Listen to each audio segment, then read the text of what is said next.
Most games use onboarding to teach mechanics. Mechanicus uses onboarding to teach ideology.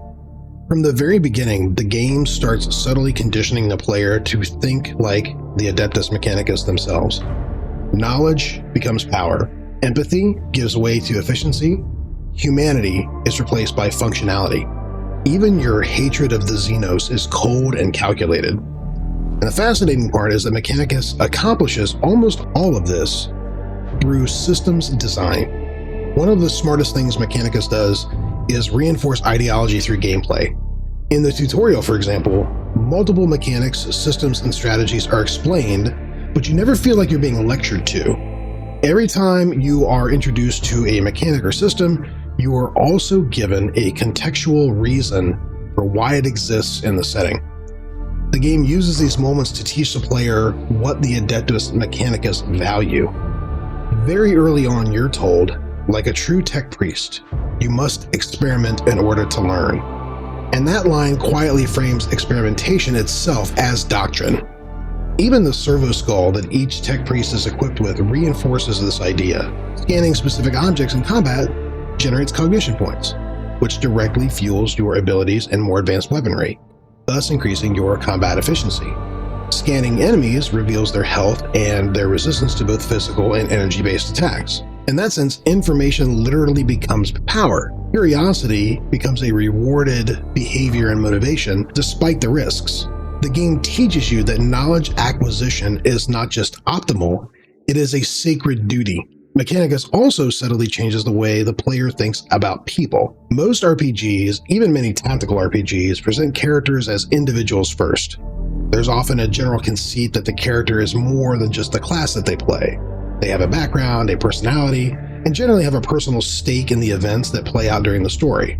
In Mechanicus, however, your tech priests feel more like Swiss Army knives with interchangeable attachments than they do people. The augmentation interface almost resembles a modular toolkit more than a traditional RPG character sheet.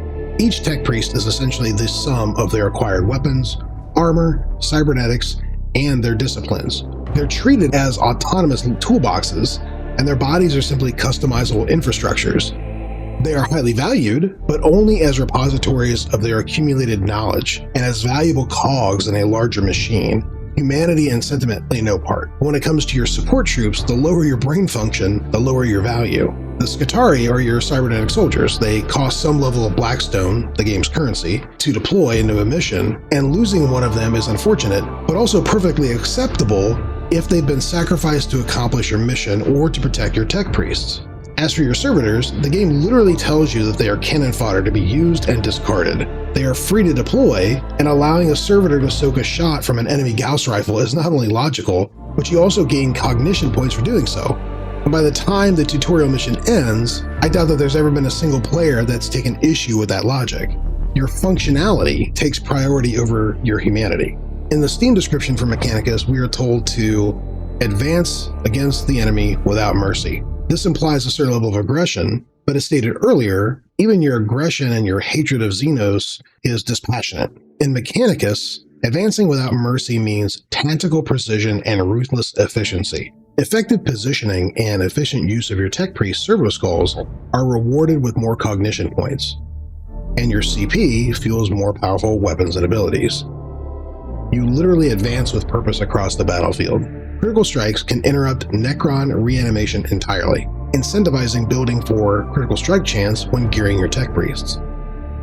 But since you can't rely on scoring a critical strike, also knowing how to hold your CP in reserve for a quick attack to finish off a down Necron is the next best thing. The machine spirit system encourages repetitive use of a specific weapon to unlock more powerful attacks.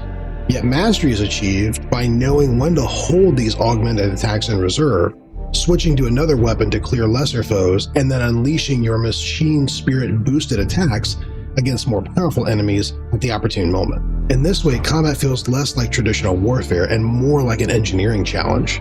You're not charging forward heroically, you're executing a series of calculated risks. But perhaps one of Mechanicus' smartest and most underappreciated ideas is how it handles temptation.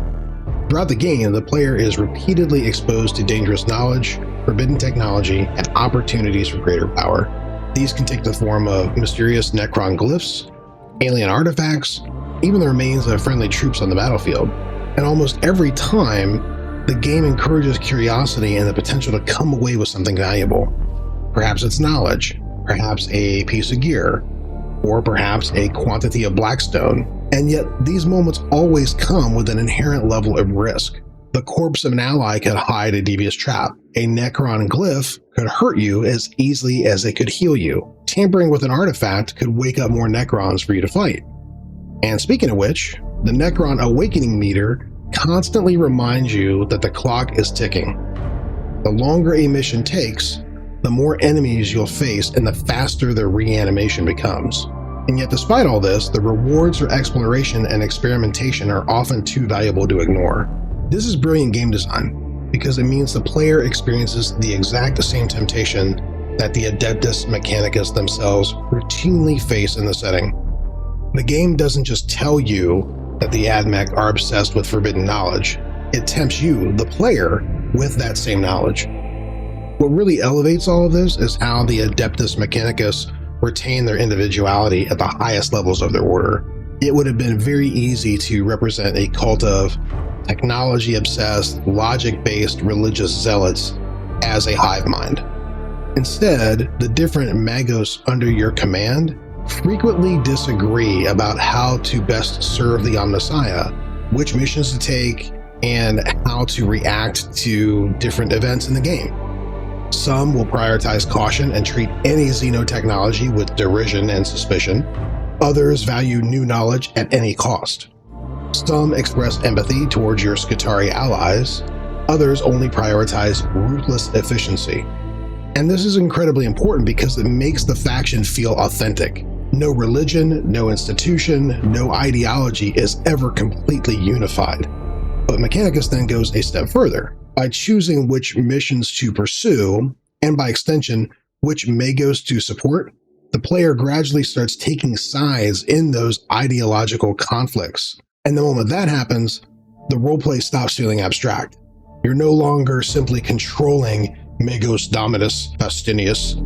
You're beginning to think like him. And this is one of the biggest reasons I'm excited for Mechanicus 2. Because the original game didn't just succeed through atmosphere or aesthetics or because it had solid turn-based combat. It succeeded because all of its systems were reinforced by ideology. It subtly conditioned the player into adopting the mindset of the Adeptus Mechanicus. But now, the sequel faces a much harder challenge, because the bar has already been set, and Mechanicus 2 give both factions the same level of ideological depth. Will the Adeptus Mechanicus and Necrons merely fight differently? Or will the game actually teach players to think differently through their respective systems and mechanics? Personally, I can't wait to see if they can pull it off a second time. These are exactly the kinds of systems and design questions that I can't wait to explore when Mechanicus 2 launches in just a few days on May 21st.